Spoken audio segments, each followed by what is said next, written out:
The Adventure of the Beryl Coronet. The Adventures of Sherlock Holmes. By Sir Arthur Conan Doyle.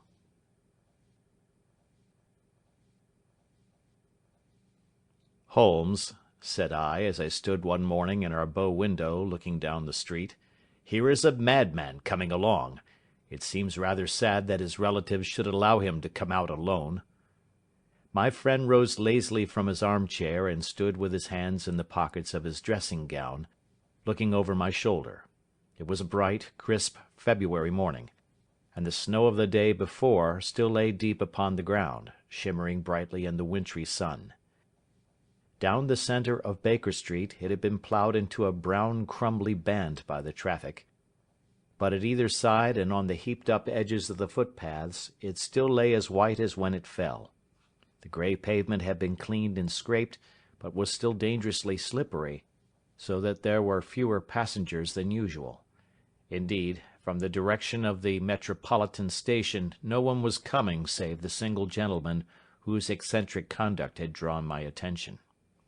He was a man of about 50, tall, portly, and imposing, with a massive, strongly marked face and a commanding figure. He was dressed in a sombre yet rich style, in black frock-coat, shining hat, neat brown gaiters, and well-cut pearl-grey trousers. Yet his actions were in absurd contrast to the dignity of his dress and features, for he was running hard, with occasional little springs, such as a weary man gives who is little accustomed to set any tax upon his legs. As he ran he jerked his hands up and down, waggled his head, and writhed his face into the most extraordinary contortions. "What on earth can be the matter with him?" I asked. "He is looking up at the numbers of the houses." "I believe that he is coming here," said Holmes, rubbing his hands. "Here?" "Yes. I rather think he is coming to consult me professionally. I think that I recognize the symptoms. Ha! Did I not tell you?" As he spoke, the man, puffing and blowing, rushed at our door, and pulled at our bell until the whole house resounded with the clanging. A few moments later he was in our room, still puffing, still gesticulating, but with so fixed a look of grief and despair in his eyes that our smiles were turned in an instant to horror and pity. For a while he could not get his words out, but swayed his body and plucked at his hair like one who has been driven to the extreme limits of his reason. Then, suddenly springing to his feet, he beat his head against the wall with such force that we both rushed upon him and tore him away to the centre of the room. Sherlock Holmes pushed him down into the easy-chair, and sitting beside him, patted his hand and chatted with him in the easy, soothing tones which he knew so well how to employ. "You have come to tell me your story, have you not?" said he. "You are fatigued with your haste. Pray wait until you have recovered yourself, and then I shall be most happy to look into any little problem which you may submit to me." The man sat for a minute or more with a heaving chest, fighting against his emotion. Then he passed his handkerchief over his brow, set his lips tight, and turned his face towards us. "No doubt you think me mad," said he. "I see that you have had some great trouble," responded Holmes. "God knows I have. A trouble which is enough to unseat my reason, so sudden and so terrible is it. Public disgrace I might have faced, although I am a man whose character has never yet borne a stain. Private affliction also is the lot of every man, but the two coming together, and in so frightful a form, have been enough to shake my very soul. Besides, it is not I alone. The very noblest in the land may suffer unless some way be found out of this horrible affair." "Pray compose yourself, sir," said Holmes, "and let me have a clear account of who you are and what it is that has befallen you." "My name," answered our visitor, "is probably familiar to your ears. I am Alexander Holder, of the banking firm of Holder and Stevenson, of Threadneedle Street." The name was indeed well known to us as belonging to the senior partner in the second largest private banking concern in the City of London. What could have happened, then, to bring one of the foremost citizens of London to this most pitiable pass? We waited, all curiosity, until with another effort he braced himself to tell his story. "I feel that time is of value," said he. "That is why I hastened here when the police inspector suggested that I should secure your cooperation. I came to Baker Street by the Underground and hurried from there on foot, for the cabs go slowly through the snow. That is why I was so out of breath, for I am a man who takes very little exercise.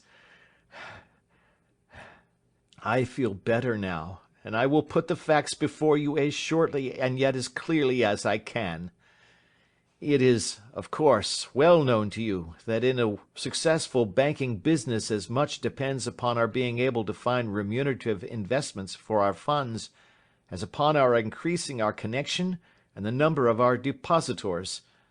One of our most lucrative means of laying out money is in the shape of loans, where the security is unimpeachable. We have done a good deal in this direction during the last few years, and there are many noble families to whom we have advanced large sums upon the security of their pictures, libraries, or plate. Yesterday morning I was seated in my office at the bank, when a card was brought in to me by one of the clerks. I started when I saw the name, for it was that of none other than— well, perhaps even to you I had better say no more than that it was a name which is a household word all over the earth, one of the highest, noblest, most exalted names in England. I was overwhelmed by the honour, and attempted, when he entered, to say so, but he plunged at once into business with the air of a man who wishes to hurry quickly through a disagreeable task. "Mr. Holder," said he, "I have been informed that you are in the habit of advancing money." "The firm does so when the security is good," I answered. "It is absolutely essential to me," said he, "that I should have £50,000 at once. I could, of course, borrow so trifling a sum 10 times over from my friends, but I much prefer to make it a matter of business, and to carry out that business myself. In my position you can readily understand that it is unwise to place oneself under obligations." "For how long, may I ask, do you want this sum?" I asked. "Next Monday I have a large sum due to me, and I shall then most certainly repay what you advance, with whatever interest you think it right to charge.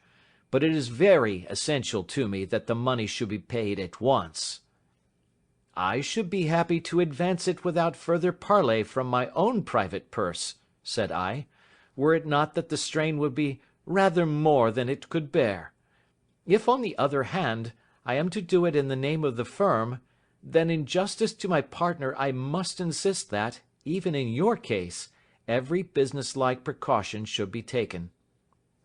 "I should much prefer to have it so," said he, raising up a square black morocco case which he had laid beside his chair. "You have doubtless heard of the Beryl Coronet?" "One of the most precious public possessions of the empire," said I. "Precisely." He opened the case, and there, embedded in soft flesh-coloured velvet, lay the magnificent piece of jewellery which he had named. "There are 39 enormous beryls," said he, "and the price of the gold chasing is incalculable. The lowest estimate would put the worth of the coronet at double the sum which I have asked. I am prepared to leave it with you as my security." I took the precious case into my hands, and looked in some perplexity from it to my illustrious client. "You doubt its value?" he asked. "Not at all. I only doubt—" "The propriety of my leaving it. You may set your mind at rest about that. I should not dream of doing so were it not absolutely certain that I should be able in 4 days to reclaim it. It is a pure matter of form. Is the security sufficient?" "Ample." "You understand, Mr. Holder, that I am giving you a strong proof of the confidence which I have in you, founded upon all that I have heard of you. I rely upon you not only to be discreet and to refrain from all gossip upon the matter, but, Above all, to preserve this coronet with every possible precaution, because I need not say that a great public scandal would be caused if any harm were to befall it. Any injury to it would be almost as serious as its complete loss, for there are no beryls in the world to match these, and it would be impossible to replace them. I leave it with you, however, with every confidence, and I shall call for it in person on Monday morning." Seeing that my client was anxious to leave, I said no more, but, calling for my cashier, I ordered him to pay over 50 £1,000 notes. When I was alone once more, however, with the precious case lying upon the table in front of me, I could not but think with some misgivings of the immense responsibility which it entailed upon me. There could be no doubt that, as it was a national possession, a horrible scandal would ensue if any misfortune should occur to it. I already regretted having ever consented to take charge of it. However, it was too late to alter the matter now, so I locked it up in my private safe and turned once more to my work. When evening came, I felt that it would be an imprudence to leave so precious a thing in the office behind me. Bankers' safes have been forced before now, and why should not mine be? If so, how terrible would be the position in which I should find myself! I determined, therefore, that for the next few days I would always carry the case backward and forward with me, so that it might never be really out of my reach. With this intention, I called a cab and drove out to my house at Streatham, carrying the jewel with me. I did not breathe freely until I had taken it upstairs and locked it in the bureau of my dressing-room. And now, a word as to my household, Mr. Holmes, for I wish you to thoroughly understand the situation. My groom and my page sleep out of the house, and may be set aside altogether. I have 3 maidservants who have been with me a number of years, and whose absolute reliability is quite above suspicion. Another, Lucy Parr, the second waiting-maid, has only been in my service a few months. She came with an excellent character, however, and has always given me satisfaction. She is a very pretty girl, and has attracted admirers, who have occasionally hung about the place. That is the only drawback which we have found to her, but we believe her to be a thoroughly good girl in every way. So much for the servants. My family itself is so small that it will not take me long to describe it. I am a widower and have an only son, Arthur. He has been a disappointment to me, Mr. Holmes, a grievous disappointment. I have no doubt that I am myself to blame. People tell me that I have spoiled him. Very likely I have. When my dear wife died, I felt that he was all I had to love. I could not bear to see the smile fade even for a moment from his face. I have never denied him a wish. Perhaps it would have been better for both of us had I been sterner, but I meant it for the best. It was naturally my intention that he should succeed me in my business, but he was not of a business turn.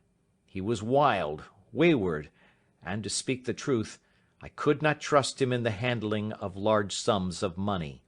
When he was young he became a member of an aristocratic club, and there, having charming manners, he was soon the intimate of a number of men with long purses and expensive habits. He learned to play heavily at cards and to squander money on the turf, until he had again and again to come to me and implore me to give him an advance upon his allowance, that he might settle his debts of honour. He tried more than once to break away from the dangerous company which he was keeping, but each time the influence of his friend, Sir George Burnwell, was enough to draw him back again. And indeed, I could not wonder that such a man as Sir George Burnwell should gain an influence over him, for he has frequently brought him to my house, and I have found myself that I could hardly resist the fascination of his manner. He is older than Arthur, a man of the world to his finger-tips, one who has been everywhere, seen everything, a brilliant talker, and a man of great personal beauty.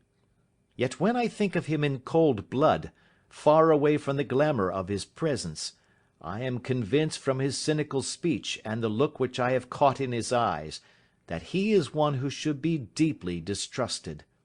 So I think, and so too thinks my little Mary, who has a woman's quick insight into character. And now there is only she to be described. She is my niece, but when my brother died 5 years ago and left her alone in the world, I adopted her, and have looked upon her ever since as my daughter. She is a sunbeam in my house, sweet, loving, beautiful, a wonderful manager and housekeeper, yet as tender and quiet and gentle as a woman could be. She is my right hand. I do not know what I could do without her. In only one matter has she ever gone against my wishes. Twice my boy has asked her to marry him, for he loves her devotedly, but each time she has refused him. I think that if anyone could have drawn him into the right path, it would have been she, and that his marriage might have changed his whole life. But now, alas, it is too late, forever too late. Now, Mr. Holmes, you know the people who live under my roof, and I shall continue with my miserable story. When we were taking coffee in the drawing-room that night after dinner, I told Arthur and Mary my experience, and of the precious treasure which we had under our roof, suppressing only the name of my client.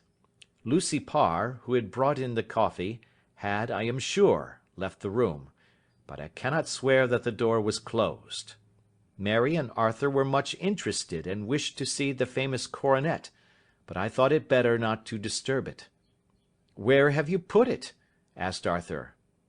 "In my own bureau." "Well, I hope to goodness the house won't be burgled during the night," said he. "It is locked up," I answered. "Oh, any old key will fit that bureau. When I was a youngster I have opened it myself with the key of the box-room cupboard." He often had a wild way of talking, so that I thought little of what he said. He followed me to my room, however, that night with a very grave face. "Look here, Dad," said he, with his eyes cast down, "can you let me have £200?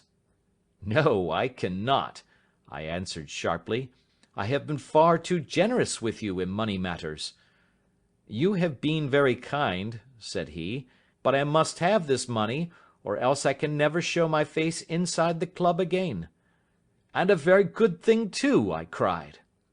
"Yes, but you would not have me leave it a dishonoured man," said he. "I could not bear the disgrace. I must raise the money in some way, and if you will not let me have it, then I must try other means." I was very angry, for this was the third demand during the month. "You shall not have a farthing from me," I cried, on which he bowed and left the room without another word. When he was gone, I unlocked my bureau, made sure that my treasure was safe, and locked it again. Then I started to go round the house to see that all was secure, a duty which I usually leave to Mary, but which I thought it well to perform myself that night. As I came down the stairs, I saw Mary herself at the side window of the hall, which she closed and fastened as I approached. "Tell me, Dad," said she, looking, I thought, a little disturbed, "did you give Lucy the maid leave to go out to-night?" "Certainly not. She came in just now by the back door. I have no doubt that she has only been to the side gate to see someone, but I think that it is hardly safe and should be stopped." "You must speak to her in the morning, or I will if you prefer it. Are you sure that everything is fastened?" "Quite sure, Dad." "Then, good night." I kissed her and went up to my bedroom again, where I was soon asleep. I am endeavouring to tell you everything, Mr. Holmes, which may have any bearing upon the case, but I beg that you will question me upon any point which I do not make clear. "On the contrary, your statement is singularly lucid." "I come to a part of my story now in which I should wish to be particularly so. I am not a very heavy sleeper, and the anxiety in my mind tended, no doubt, to make me even less so than usual. About 2 in the morning, then, I was awakened by some sound in the house. It had ceased ere I was wide awake, but it had left an impression behind it as though a window had gently closed somewhere. I lay listening with all my ears. Suddenly, to my horror, there was a distinct sound of footsteps moving softly in the next room. I slipped out of bed, all palpitating with fear, and peeped round the corner of my dressing-room door. "Arthur!" I screamed. "You villain! You thief! How dare you touch that coronet?"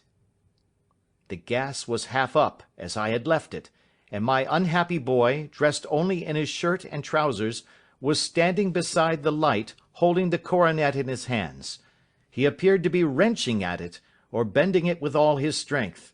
At my cry he dropped it from his grasp and turned as pale as death. I snatched it up and examined it. One of the gold corners, with 3 of the beryls in it, was missing. "You blackguard!" I shouted, beside myself with rage. "You have destroyed it! You have dishonoured me for ever!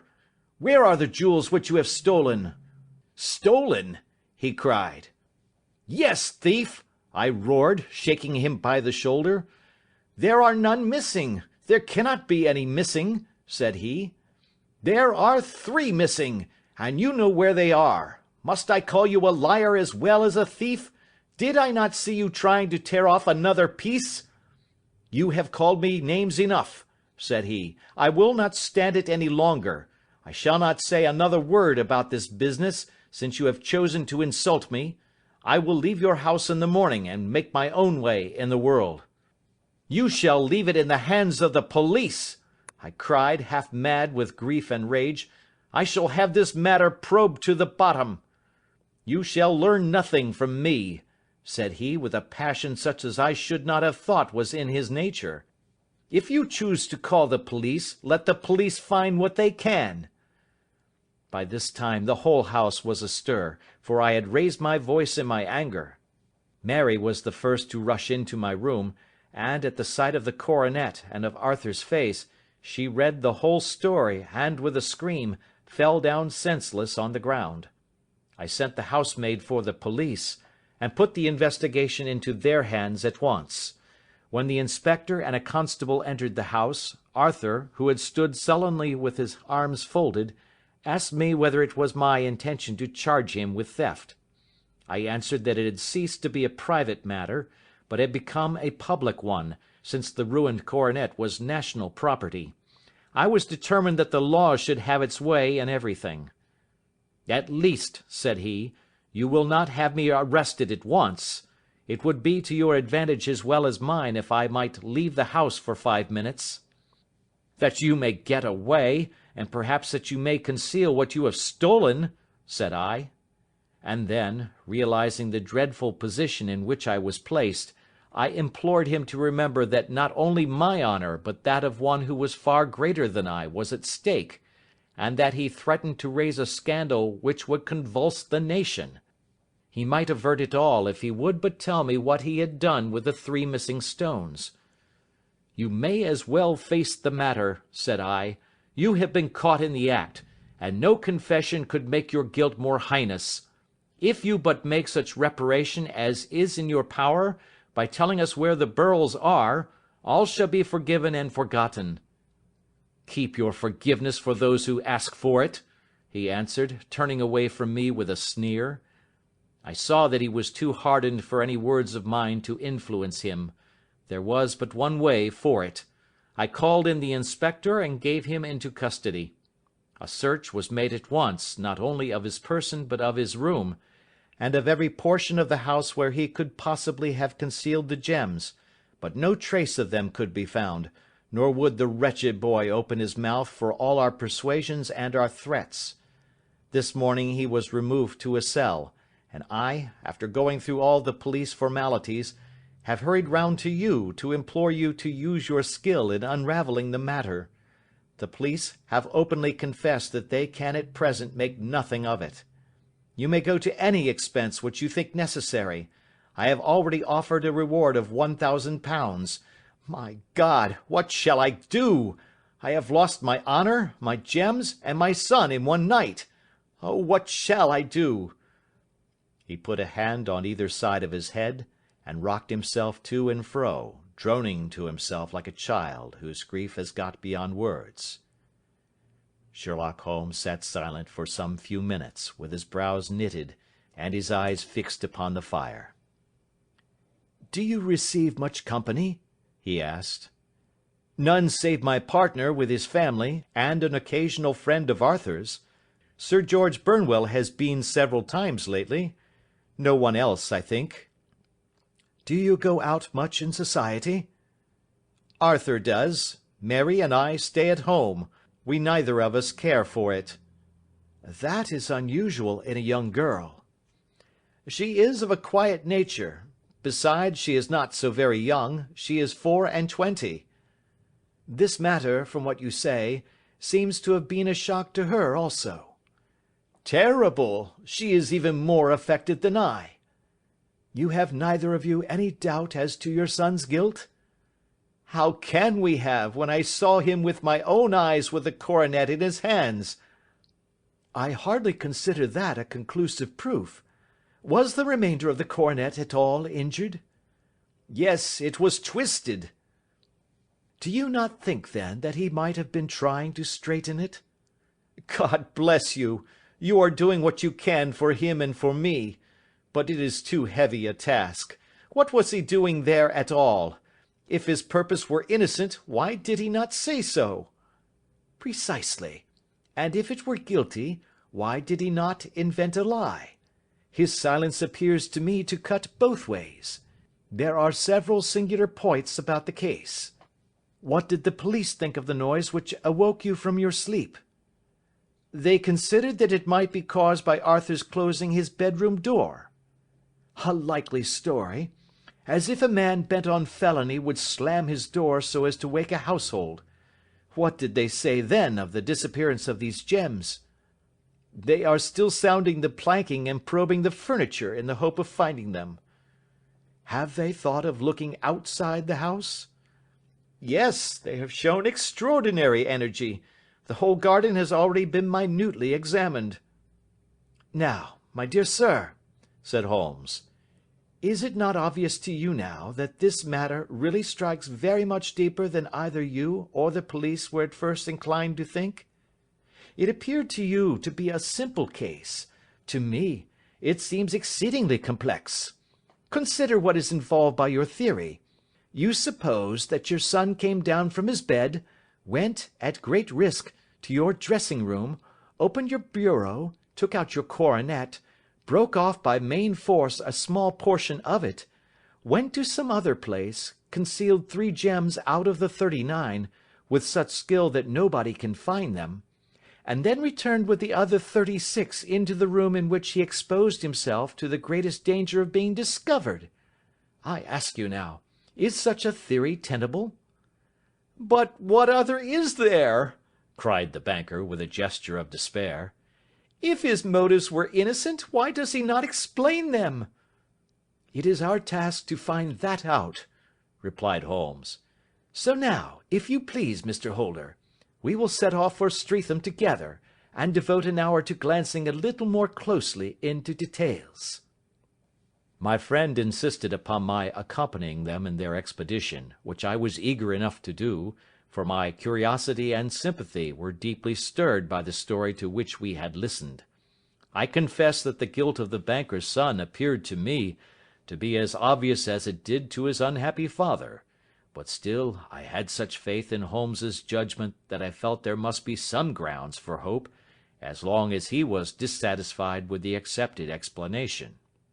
He hardly spoke a word the whole way out to the southern suburb, but sat with his chin upon his breast and his hat drawn over his eyes, sunk in the deepest thought. Our client appeared to have taken fresh heart at the little glimpse of hope which had been presented to him, and he even broke into a desultory chat with me over his business affairs. A short railway journey and a shorter walk brought us to Fairbank, the modest residence of the great financier. Fairbank was a good-sized, square house of white stone, standing back a little from the road. A double carriage sweep, with a snow-clad lawn, stretched down in front to 2 large iron gates which closed the entrance. On the right side was a small wooden thicket, which led into a narrow path between 2 neat hedges stretching from the road to the kitchen door, and forming the tradesmen's entrance.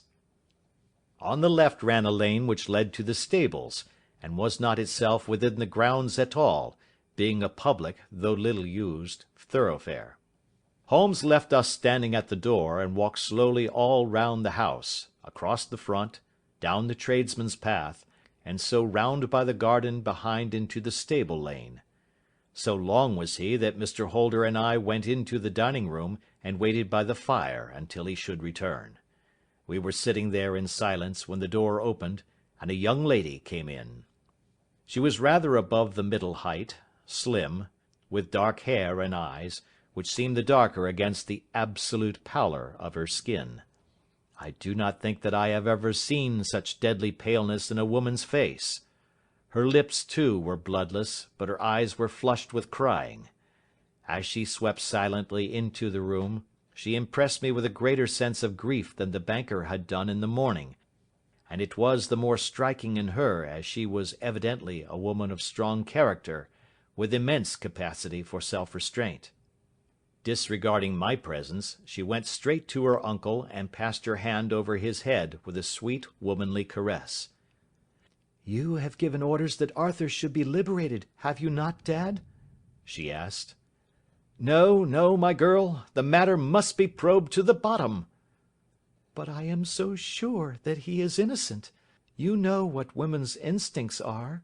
I know that he has done no harm, and that you will be sorry for having acted so harshly." "Why is he silent, then, if he is innocent?" "Who knows? Perhaps because he was so angry that you should suspect him."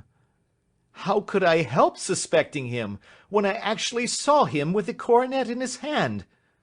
"Oh, but he had only picked it up to look at it. Oh, do take my word for it, that he is innocent. Let the matter drop and say no more. It is so dreadful to think of our dear Arthur in prison." "I shall never let it drop until the gems are found. Never, Mary. Your affection for Arthur blinds you as to the awful consequences to me.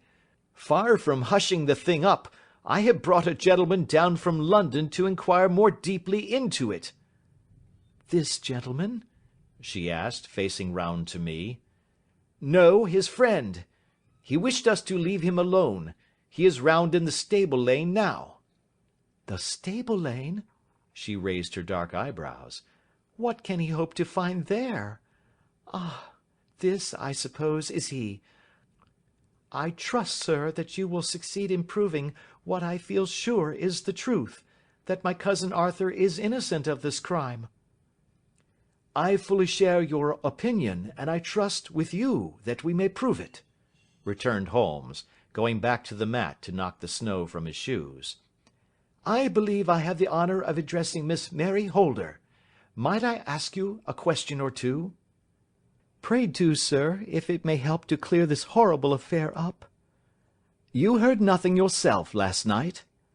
"Nothing, until my uncle here began to speak loudly. I heard that, and I came down." "You shut up the windows and doors the night before. Did you fasten all the windows?" "Yes." "Were they all fastened this morning?" "Yes." "You have a maid who has a sweetheart.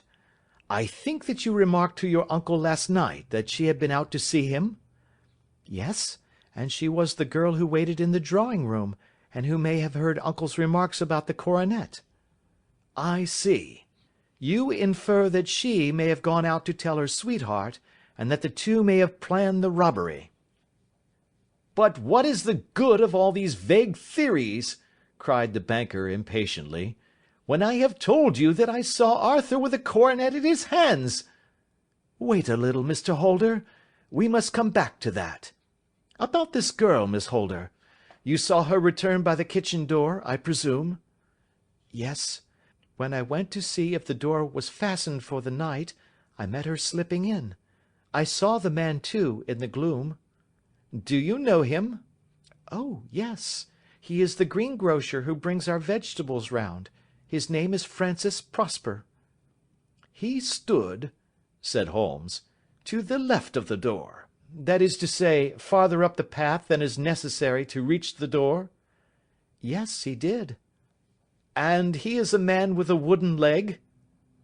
Something like fear sprang up in the young lady's expressive black eyes. "Why, you are like a magician," said she. How do you know that?" She smiled, but there was no answering smile in Holmes's thin, eager face.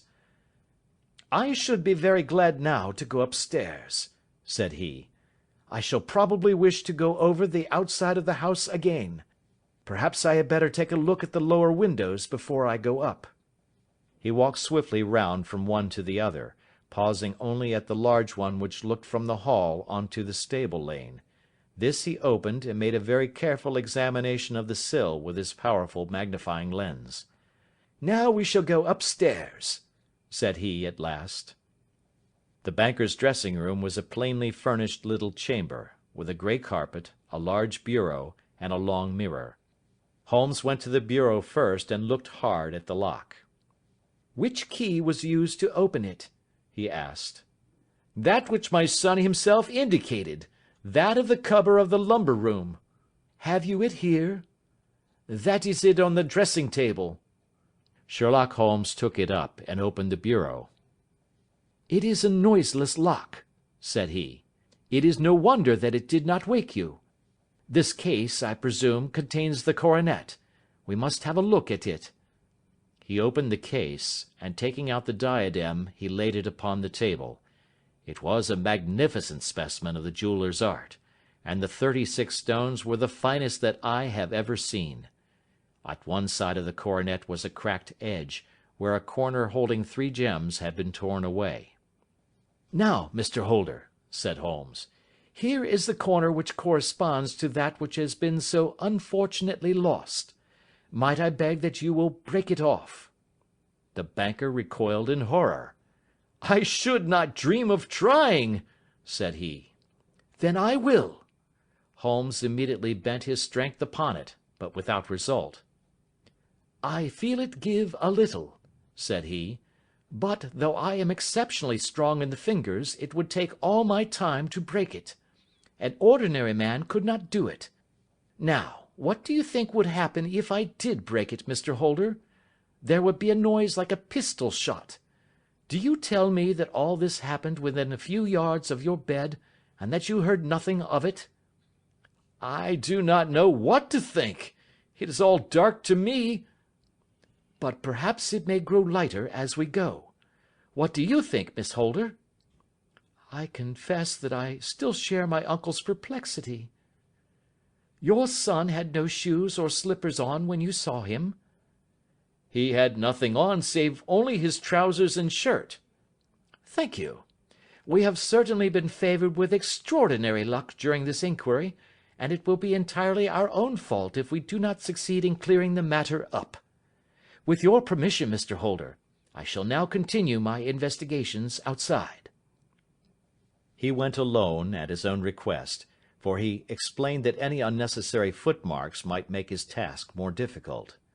For an hour or more he was at work, returning at last with his feet heavy with snow, and his features as inscrutable as ever. "I think that I have seen now all that there is to see, Mr. Holder," said he. "I can serve you best by returning to my rooms." "But the gems, Mr. Holmes, where are they?" "I cannot tell."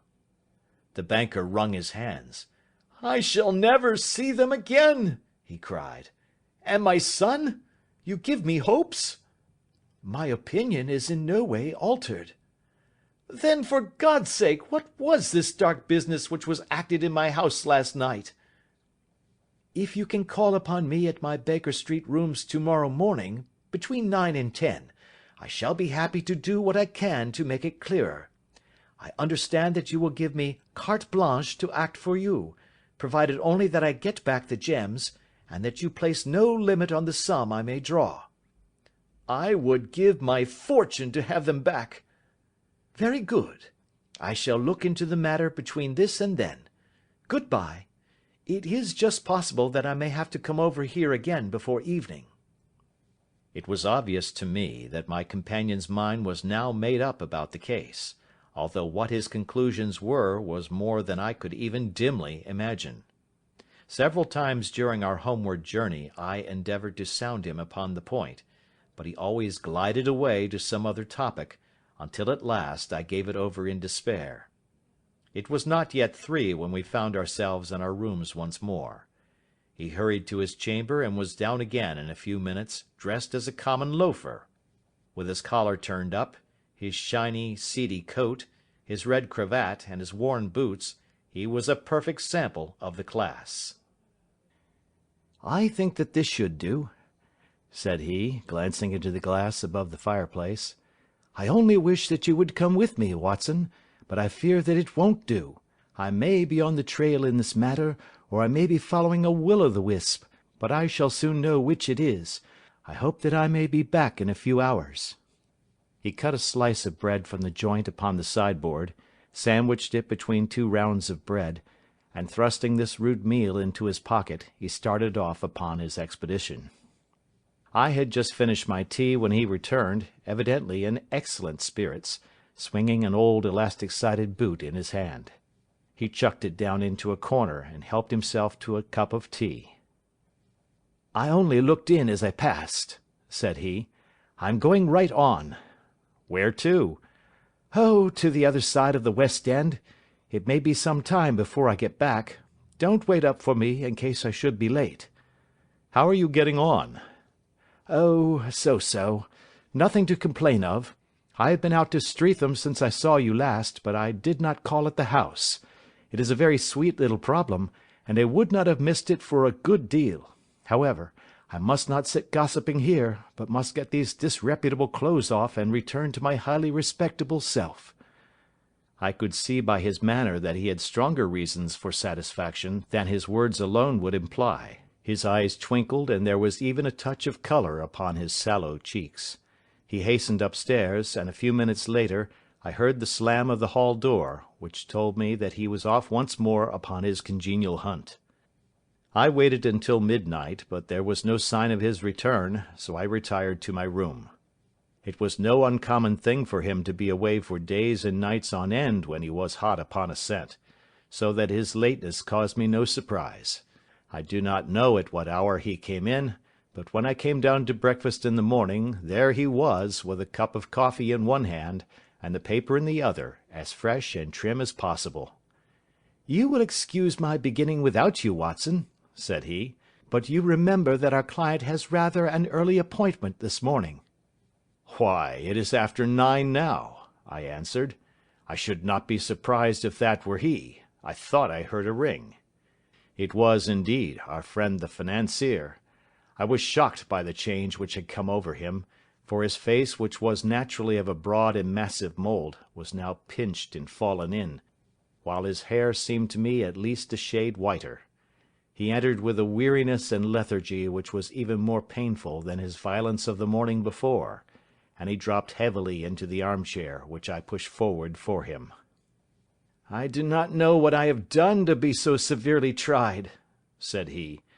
"Only 2 days ago I was a happy and prosperous man, without a care in the world.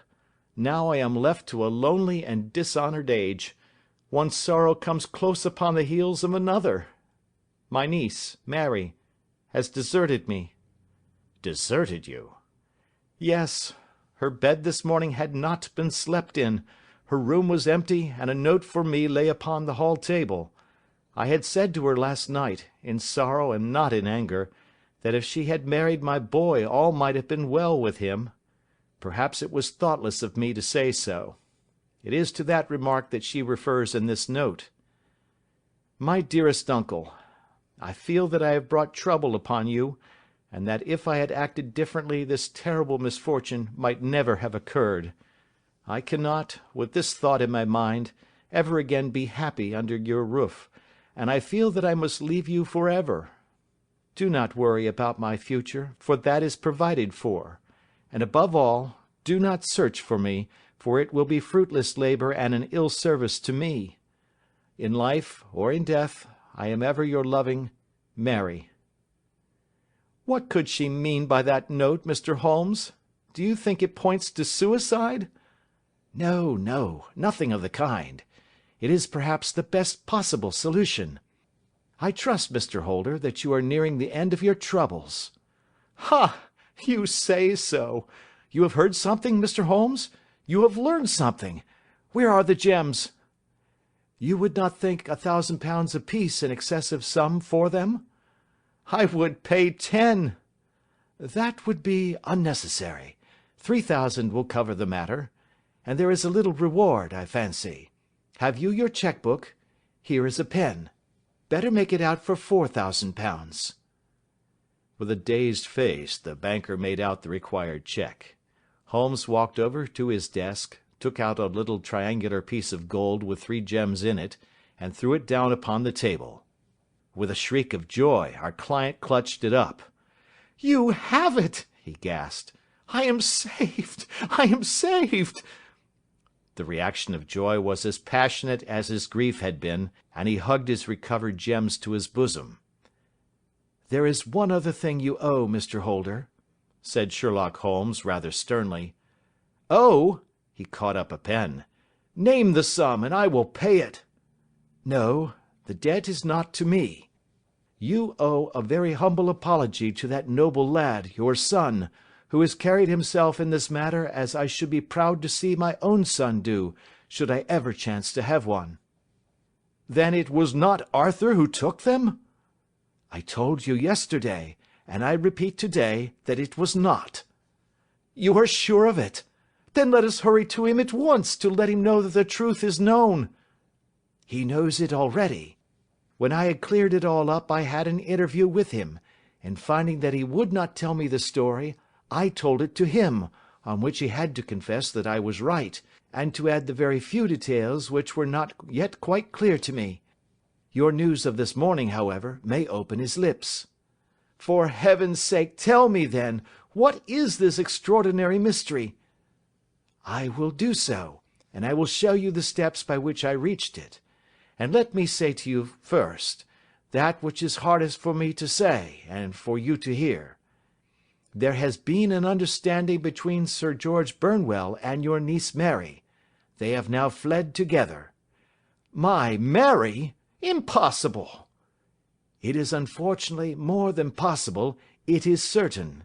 Neither you nor your son knew the true character of this man when you admitted him into your family circle. He is one of the most dangerous men in England, a ruined gambler, an absolutely desperate villain, a man without heart or conscience. Your niece knew nothing of such men. When he breathed his vows to her, as he had done to 100 before her, she flattered herself that she alone had touched his heart. The devil knows best what he said, but at least she became his tool and was in the habit of seeing him nearly every evening." "I cannot, and I will not, believe it," cried the banker with an ashen face. "I will tell you then what occurred in your house last night. Your niece, when you had, as she thought, gone to your room, slipped down and talked to her lover through the window which leads into the stable lane. His footmarks had pressed right through the snow, so long had he stood there. She told him of the coronet.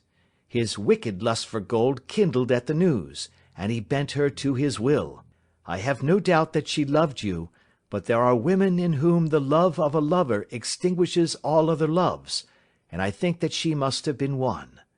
She had hardly listened to his instructions when she saw you coming downstairs, on which she closed the window rapidly, and told you about one of the servants' escapades with her wooden-legged lover, which was all perfectly true.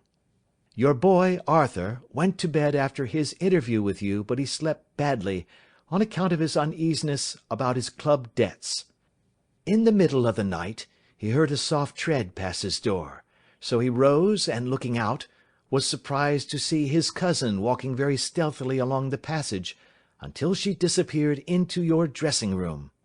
Petrified with astonishment, the lad slipped on some clothes and waited there in the dark to see what would come of this strange affair. Presently she emerged from the room again, and in the light of the passage lamp your son saw that she carried the precious coronet in her hands. She passed down the stairs, and he, thrilling with horror, ran along and slipped behind the curtain near your door, whence he could see what passed in the hall beneath. He saw her stealthily open the window, hand out the coronet to someone in the gloom, and then closing it once more hurry back to her room, passing quite close to where he stood hid behind the curtain. As long as she was on the scene he could not take any action without a horrible exposure of the woman whom he loved. But the instant that she was gone, he realized how crushing a misfortune this would be for you, and how all-important it was to set it right. He rushed down, just as he was, in his bare feet, opened the window, sprang out into the snow, and ran down the lane where he could see a dark figure in the moonlight. Sir George Burnwell tried to get away, but Arthur caught him, and there was a struggle between them, your lad tugging at one side of the coronet, and his opponent at the other. In the scuffle, your son struck Sir George, and cut him over the eye. Then something suddenly snapped, and your son, finding that he had the coronet in his hands, rushed back, closed the window, ascended to your room, and had just observed that the coronet had been twisted in the struggle, and was endeavouring to straighten it when you appeared upon the scene." "Is it possible?" gasped the banker.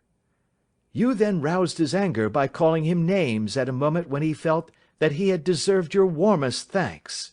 He could not explain the true state of affairs without betraying one who certainly deserved little enough consideration at his hands. He took the more chivalrous view, however, and preserved her secret." "And that was why she shrieked and fainted when she saw the coronet," cried Mr. Holder. "Oh, my God! What a blind fool I have been! And his asking to be allowed to go out for 5 minutes! The dear fellow wanted to see if the missing piece were at the scene of the struggle. How cruelly I have misjudged him!" "When I arrived at the house," continued Holmes, "I at once went very carefully round it to observe if there were any traces in the snow which might help me. I knew that none had fallen since the evening before, and also that there had been a strong frost to preserve impressions. I passed along the tradesman's path, but found it all trampled down and indistinguishable. Just beyond it, however, at the far side of the kitchen door, a woman had stood and talked with a man, whose round impressions on one side showed that he had a wooden leg. I could even tell that they had been disturbed, for the woman had run back swiftly to the door, as was shown by the deep toe and light heel marks, while Woodenleg had waited a little, and then had gone away. I thought at the time that this might be the maid and her sweetheart, of whom you had already spoken to me, and inquiry showed it was so. I passed round the garden without seeing anything more than random tracks, which I took to be the police. But, when I got into the stable lane, a very long and complex story was written in the snow in front of me. There was a double line of tracks of a booted man, and a second double line which I saw with delight belonged to a man with naked feet. I was at once convinced from what you had told me that the latter was your son.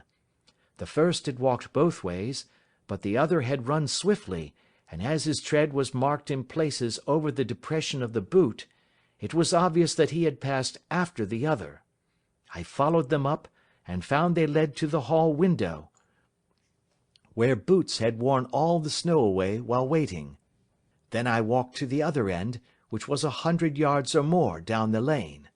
I saw where Boots had faced round, where the snow was cut up as though there had been a struggle, and finally, where a few drops of blood had fallen to show me that I was not mistaken. Boots had then run down the lane, and another little smudge of blood showed that it was he who had been hurt. When he came to the high road at the other end, I found that the pavement had been cleared, so there was an end to that clue. On entering the house, however, I examined, as you remember, the sill and framework of the hall window with my lens, and I could at once see that someone had passed out. I could distinguish the outline of an instep where the wet foot had been placed in coming in. I was then beginning to be able to form an opinion as to what had occurred. A man had waited outside the window, someone had brought the gems, the deed had been overseen by your son, he had pursued the thief, had struggled with him, they had each tugged at the coronet, their united strength causing injuries which neither alone could have effected. He had returned with the prize, but had left a fragment in the grasp of his opponent. So far I was clear. The question now was, who was the man, and who was it brought him the coronet? It is an old maxim of mine that when you have excluded the impossible, whatever remains, however improbable, must be the truth. Now, I knew that it was not you who had brought it down, so there only remained your niece and the maids. But if it were the maids, why should your son allow himself to be accused in their place? There could be no possible reason. As he loved his cousin, however, there was an excellent explanation why he should retain her secret, the more so as the secret was a disgraceful one. When I remembered that you had seen her at that window, and how she had fainted on seeing the coronet again, my conjecture became a certainty. And who could it be who was her confederate?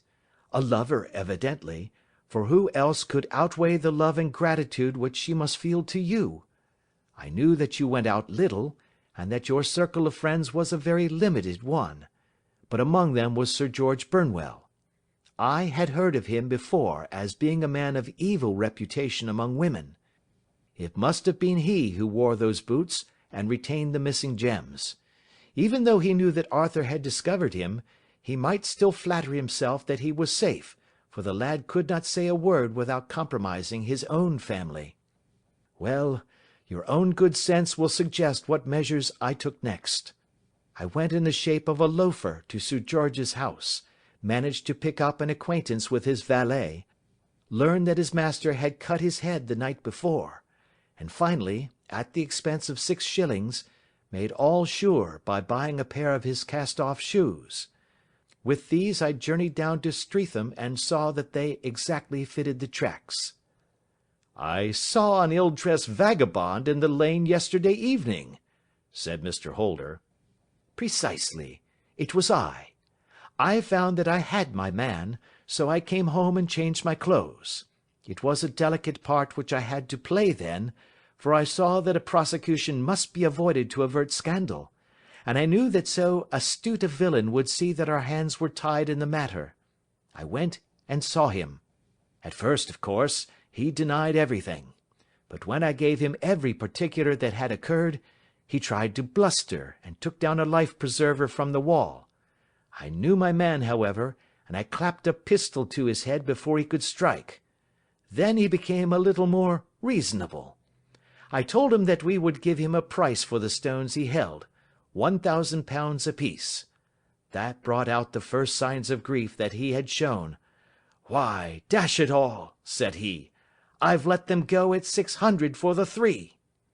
I soon managed to get the address of the receiver who had them, on promising him that there would be no prosecution. Off I set to him, and after much chaffering I got our stones at £1,000 apiece. Then I looked in upon your son, told him that all was right, and eventually got to my bed about 2 o'clock, after what I may call a really hard day's work.' 'A day which has saved England from a great public scandal,' said the banker, rising. 'Sir, I cannot find words to thank you, but you shall not find me ungrateful for what you have done. Your skill has indeed exceeded all that I have heard of it. And now I must fly to my dear boy to apologize to him for the wrong which I have done him. And as to what you tell me of poor Mary, it goes to my very heart. Not even your skill can inform me where she is now.' 'I think that we may safely say,' returned Holmes, 'that she is wherever Sir George Burnwell is. It is equally certain, too, that whatever her sins are, they will soon receive a more than sufficient punishment.'